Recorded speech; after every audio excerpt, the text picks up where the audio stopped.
Hello, I'm David Hilster. I'm a critical thinker, science dissident. I'm here to tell you the truth about science. Something your university professor won't tell you, the mass media won't tell you, and certainly those science evangelists won't tell you. Today I'm going to talk about Einstein since we have this big genius series going on Nat Geo. And actually, I didn't talk to Einstein because he was dead before I was born, but I did interview for my film a personal friend of Einstein's. And I'm going to talk a little bit about him and also talk about worshiping, because as much as this man was a wonderful man, an engineer, I saw that he passed away in 2011.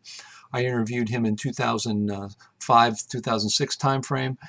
He really, his claim to fame was being a friend of Einstein's, which of course is going to get you attention, but it's also what he did and some of his phone calls to me that sort of showed to what point we have gone in idolizing Einstein way beyond what we should. The man's name is Jack Rosenberg, and he was born in 1918.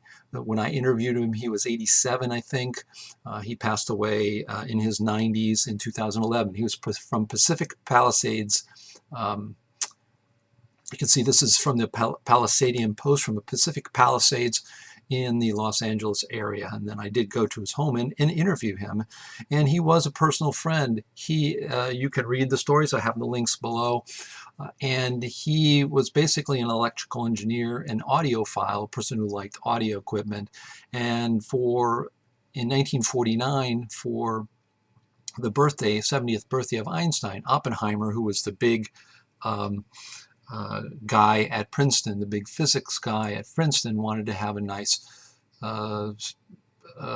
present for Einstein. And Jack told us the story. And he's told this story a number of times. You can read it as well.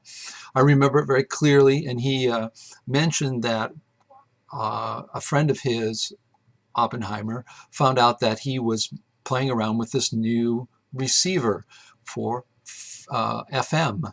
And that is frequency modulation. And there was only one station, and that was in New York City, and it would pick up the music from there, and it sounded, to everybody's ears at that time, it sounded really crystal clear compared to AM. So because Einstein was a music lover, he thought this would be a great present. So actually Oppenheimer arranged so that Jack Rosenberg, who was an electrical engineer at the time, a young man, could get into Einstein's home, which wasn't easy because Einstein had a personal assistant and didn't allow anybody in.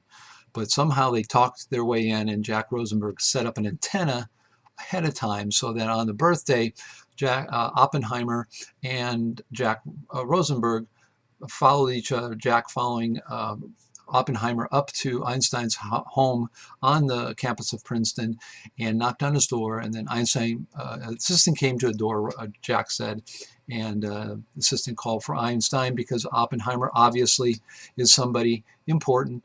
And Einstein came to the door with his pipe and says hello. And Oppenheimer goes into this speech. Oppenheimer didn't really like Einstein. A lot of the physicists, that's what Rosenberg said. He was not very popular amongst the quote-unquote real physicists because they couldn't understand the fuss about Einstein. They couldn't understand his fame. They didn't know why his theories garnered so much attention. So that was a big mystery to them while they were doing some great work. And I think in the end, it's going to turn out that a lot of those scientists are going to be more important than Einstein because his theories happen to be not good, or as we say, wrong.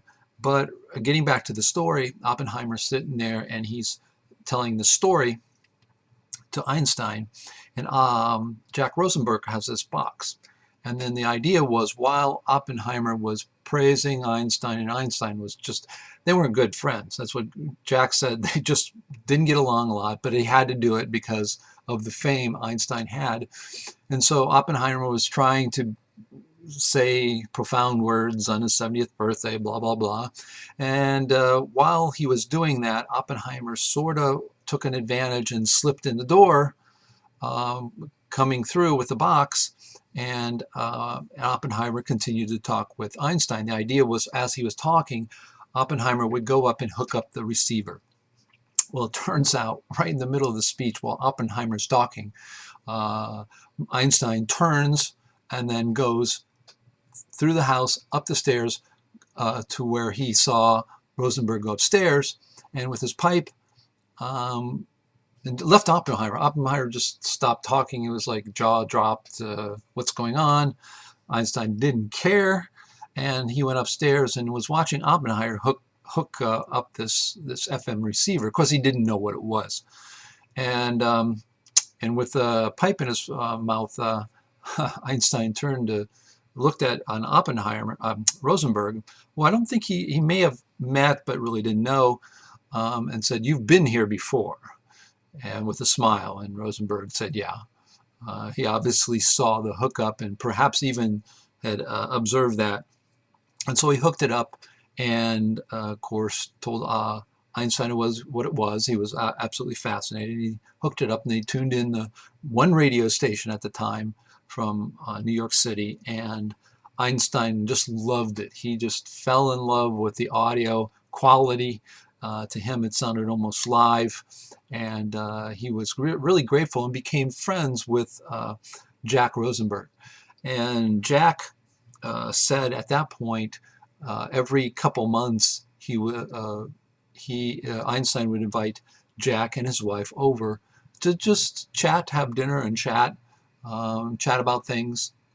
They said they talk about different things, and they even talked about the war, because one of the things that this was right after World War II when they had dropped the bomb, and Einstein, of course, was one of the people who signed the letter about and wrote saying, "Hey, we got to be careful with this, or the Germans may get it first," whatever. I mean, I don't remember exactly the details, but the most important story with Jack was when he told this is that he said that he and Einstein would argue, because Einstein said no, they didn't have to drop the bomb, but it just turned out, as fate would have it, Jack Rosenberg was on a ship going toward Japan with a bunch of ships ready to invade, and they expected 1 million casualties.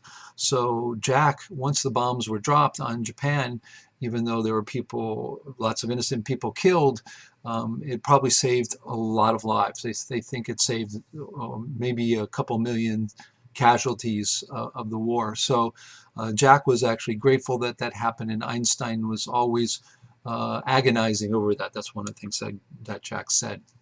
But to give you an idea about Jack, he showed me his lab, and we filmed it all for the movie, my documentary, Einstein Wrong.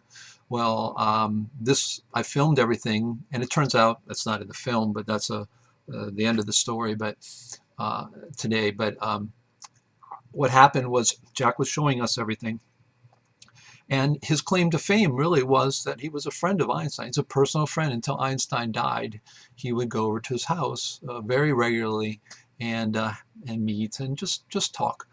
And so once Einstein died, of course, his stories became, very interesting to people because Einstein's gone. Of course, Einstein is still very infamous, I would say, famous, but I call him infamous. But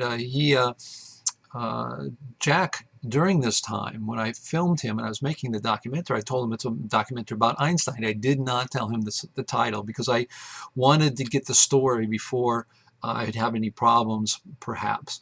So I've got it all on film. And he, during this time, while I was looking at it and doing the film and getting stuff to mail for him, the release forms and everything, because he needed to sign the release forms, he called me up. He called me up twice, actually, very late at night.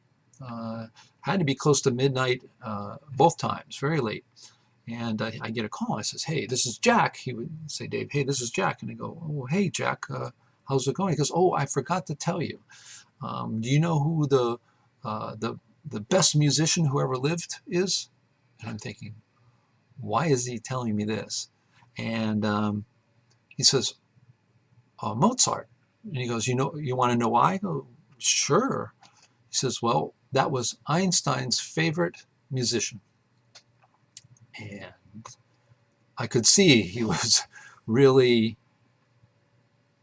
how do you say, in sort of a very, put Einstein not on a pedestal. He put him almost to God status. And I got another phone call a few nights later, and he goes, "Oh, David, I forgot to tell you another thing."